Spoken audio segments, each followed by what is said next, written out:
si solennelle. Plusieurs parmi vous,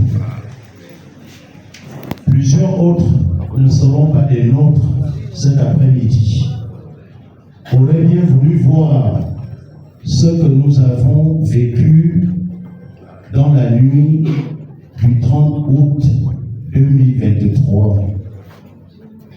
À cela, je voudrais vous prier de vous lever pour que nous puissions observer une minute de silence.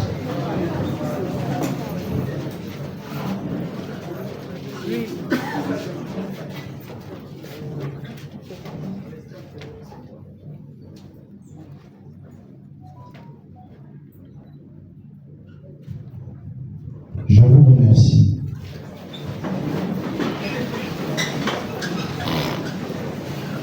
Mon propos de cet après-midi, je le déclinerai en deux phases. Je commencerai naturellement par chez moi. Je suis Bertrand Zibabor. On est ça maintenant, il y a pour les gamins, on est ça pour les gamins.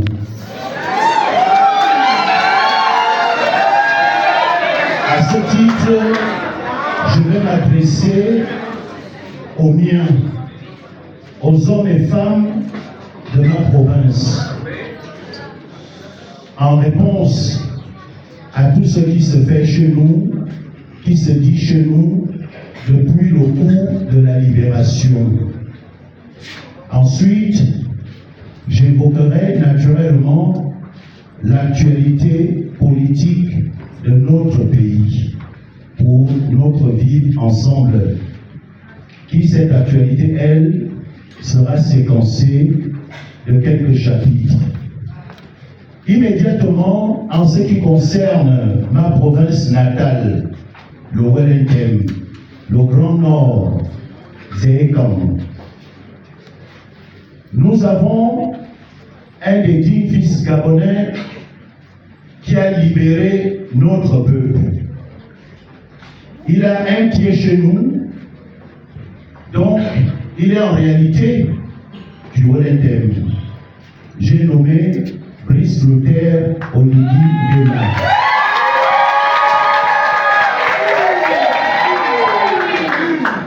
Nous avons chanté, nous avons dansé et nous avons applaudi le coup de la libération. Malheureusement, ou heureusement pour lui, notre fils n'a pas grandi parmi nous. Et cet après-midi, je vais lui dire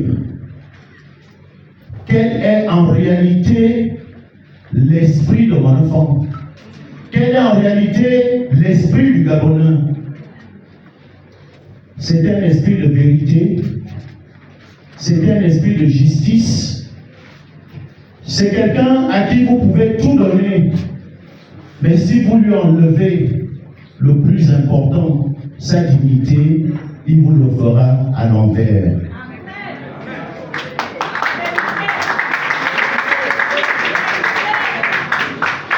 L'histoire politique de notre province ne commence pas aux indépendances de 1960. Nous sommes le dernier peuple à avoir connu les Blancs, les colonisateurs, parce qu'ils avaient commencé par les côtes et ils étaient péniblement arrivés à remonter jusqu'à chez nous. Lorsqu'ils étaient arrivés chez nous, ils avaient trouvé un peuple totalement établi, avec des règles, des us, des mœurs, et d'ailleurs un peu comme partout dans tout le Gabon. Ils ne nous ont en réalité pas colonisés. Nos vaillants ancêtres s'étaient farouchement opposés aux colons. Et en fin de compte, le colon nous a respectés. Nous avons tiré du colon ce qu'il avait de meilleur. Son agriculture, mais surtout son instruction. Et c'est ainsi que nos arrière-grands-parents très tôt, ont vite fait d'envoyer leurs enfants étudier pour comprendre comment fonctionnait le colon. Ça a été une lutte acharnée. Ils y ont mis tellement de moyens militaires pour mater les nôtres, mais ils restaient debout, et toujours debout. Ensuite, pour faire court, est arrivée la période des indépendances. Et il y a eu deux grands acteurs majeurs du peuple Fang. L'un, Léomba, l'autre, Obam Hilaire. Ensuite, il y a eu l'événement du congrès de Minzik. Et c'est à ce congrès de Minzik où tout a été tracé et décidé pour Ayore Kamou. Il s'est donc avéré que Léomba, qui était déjà le choisi des colons, a voulu nous imposer dans le Wellington un certain nombre de choses qui ont été violemment refusées. C'est ainsi que le peuple du Wellington a préféré Jean-Hilaire Obam à Léomba. Et d'ailleurs, pour la petite histoire, on vous dira qu'à Minvoul, lorsque Léomba fit sa première tournée, après un grand meeting, les populations de Minvoul, comme un seul homme, s'étaient toutes retirées et ont laissé Léomba seul à la tribune. Ça, c'est l'homme des Ngom, ça, c'est l'homme des Kamou. Plus proche de nous, dans cette même province, il y a eu, en 1967, la prise de pouvoir par Albert Bernard Bongo. Et dans sa prise de pouvoir, selon les récits historiques, ils étaient à trois. Il y avait Georges Ayuri du Moyen-Ogoué et il y avait Richard Gemabekale, Mali de du Wellington. Et c'est ainsi que Richard Gemabekale, étant un des principaux acteurs de la prise de pouvoir de son ami, avec sa famille, Yonguin, ont commis l'irréparable. Ce n'était peut-être pas de sa faute, c'était les furieux du pouvoir. Et il s'était donc autoproclamé le nouvel émir, le nouveau chef politique de la province du Wellington. En somme, ce n'était en réalité pas une mauvaise chose, parce qu'en ordre protocolaire, c'était lui qui était le premier. Mais la manière de le faire avait fortement déplu à nos populations. Et c'est ainsi que Richard Nguema n'a jamais eu d'état de grâce. Les femmes du Wellington lui ont préféré plutôt un jeune homme de sa génération et ils l'ont fabriqué, bien que son père était déjà intimitaire, mais ils ont préféré bon Jean Odor à Richard Nguema Bekale. Vous me suivez? Bien. Cette genèse est très importante pour la suite des événements de notre libérateur Brice Clotaire Oligui Nguema. Ça veut dire quoi? À partir de cet instant, les tendances politiques, bien que nous étions en période monolithique, il n'y avait pas de multipartisme. Je vous prie de vous replonger dans ce contexte du parti unique, PDG, mais les tendances étaient si fortes dans notre province de Wellington que les mariages se sont divisés, les uns n'assistant même plus au retrait de deuil et autres des autres. Si vous étiez un partisan de Richard Nguema, vous ne pouviez pas mettre pied chez Bonjean au nord. Nous l'avons tous vécu dans le Wellington. Simplement parce que nous avons, à l'instar de tous les autres Gabonais, des codes républicains. Si tu ne sais pas où tu vas, regarde où tu viens. C'est ainsi que la province politique du Wellington n'a jamais, au grand jamais, été totalement conquis par le PDG. Et dès l'instant que notre matière première, chez nous, qui était le cacao et le café, a été tuée, nous nous sommes recyclés, puisque c'est quelque chose qui nous était imposé. Vous ne pouviez avoir aucune promotion si vous ne militiez dans le PDG. Votre épouse pouvait vous quitter si elle allait danser dans les groupes d'animation habilisants qu'était le PDG.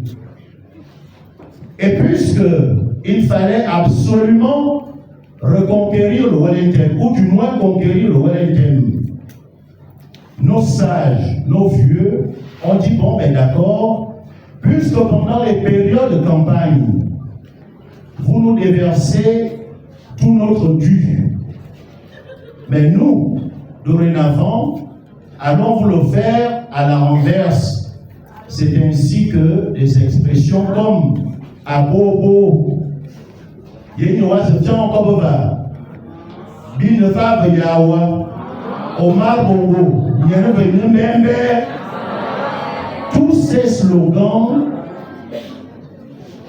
ont été créés dans nos corps de garde respectifs.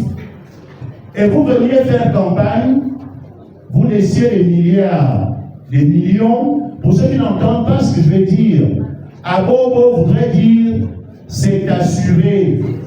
Tu n'as même pas besoin d'une campagne. Ici, tu es en terre conquise. Malheureusement, le soir du vote, même ton représentant dans le bureau de vote n'avait même pas voté pour toi.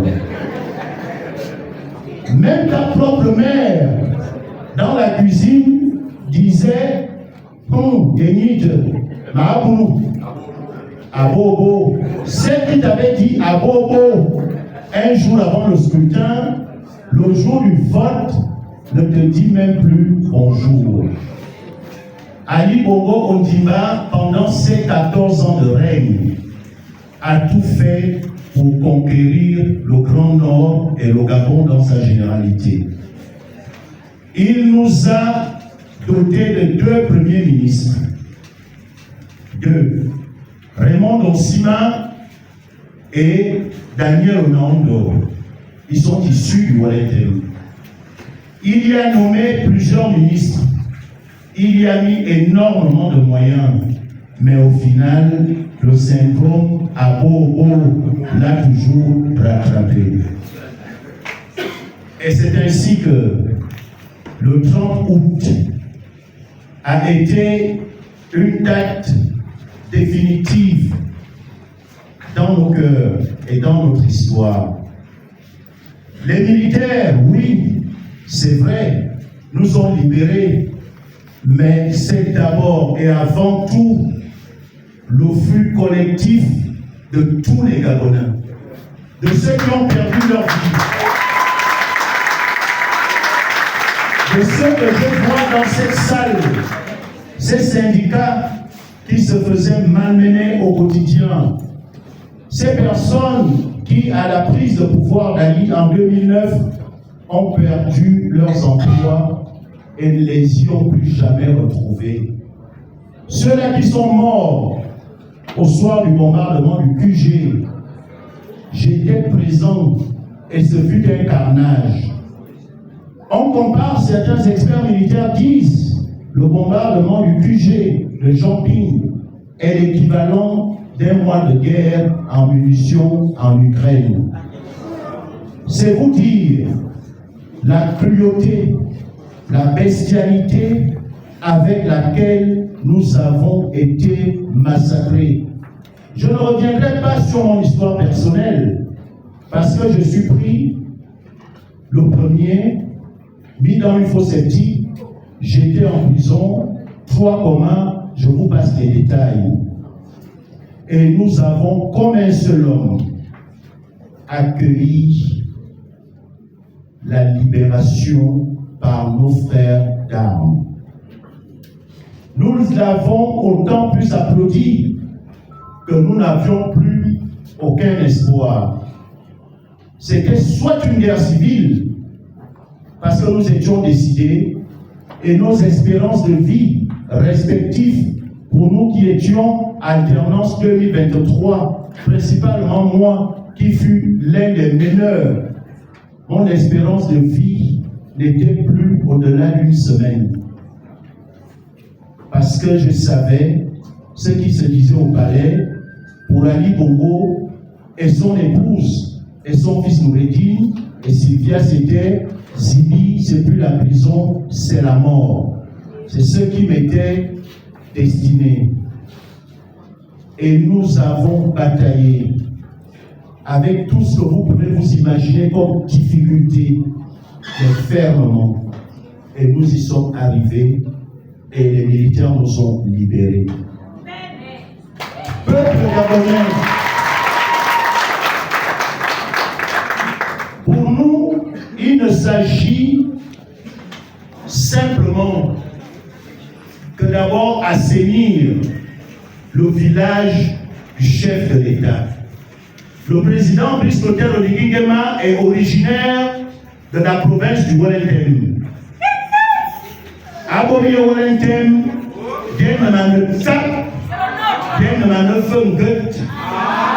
il faut donc qu'Oligui Nguema comprenne une chose. Il n'appartient plus à sa seule famille de Koumi-Yengui. Brice Oligui Nguema appartient à tout le Wellington et à tout le Gabon. Donc il en est le libérateur. Il est donc anormal, et je le dis en toute franchise, ne protégeant aucun poste, je dis, il faut que les sages de Koumi-Yengui, je vais, après la sortie, la sortie du Maïcha, je n'étais pas sur place, j'étais aux États-Unis, et même si je m'y trouvais, je ne me serais jamais rendu. Après cette sortie, il y a eu plusieurs dignitaires que je vous demanderai d'applaudir très fort, qui ont clairement fait des audios. Et ici, à cette tribune même, je me dois de leur rendre hommage. Je rends hommage à ces dignes fils qui ont osé dire tout haut ce que nous pensons tous tout bas. J'ai donc, pour cette sortie du Maïcha, nous avons tous écouté les audios de ces dignes fils du Wellington. La plupart du temps, ces audios étaient parlés enfants. Mais je leur rends un grand hommage ici. Parce qu'ils ont dit la vérité. Ils ont dit ce que je viens d'entendre dans tout le Wellington. Que lorsque ces personnes sont allées en retraite, à Bitam, on a tous en mémoire Emmanuel Odorotoro contre René Demesor. À Mivoul, Jean-Émile Mbod contre Azoré-Vina. Ce sont des faits que nous n'inventons pas. Vous avez donc un devoir d'humilité. Si vous n'êtes pas humble, vous exposez votre fils de Koumi-Yengui.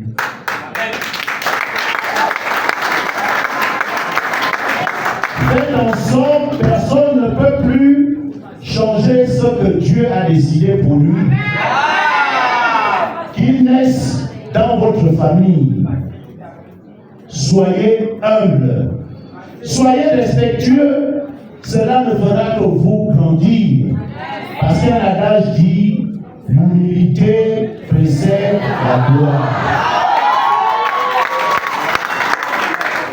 Et lorsque on a un libérateur né dans sa famille, on se comporte comme sa famille maternelle de Ngoni, que je vous demande d'applaudir. C'est comme si Oligui Nguema n'avait pas de parents en Ngoni. Ngoni pensait être le fief du PDG, de l'armée et de tout l'argent. Et chaque fois qu'Oligui est arrivé chez nous, il emmène toujours son oncle Idriss Ngari. Copiez l'humilité d'Idriss Ngari.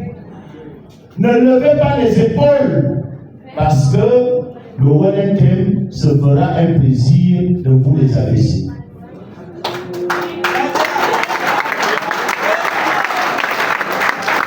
Soyons humbles, comme les hommes de Ngoni qui ont vu naître leur fils. Ils ont mis beaucoup d'eau dans leur vin. Ils sont totalement effacés.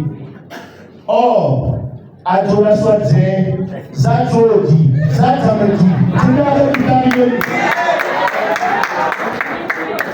et je peux vous le dire avec beaucoup de gravité, si nous mettons un peu d'humilité chez nous,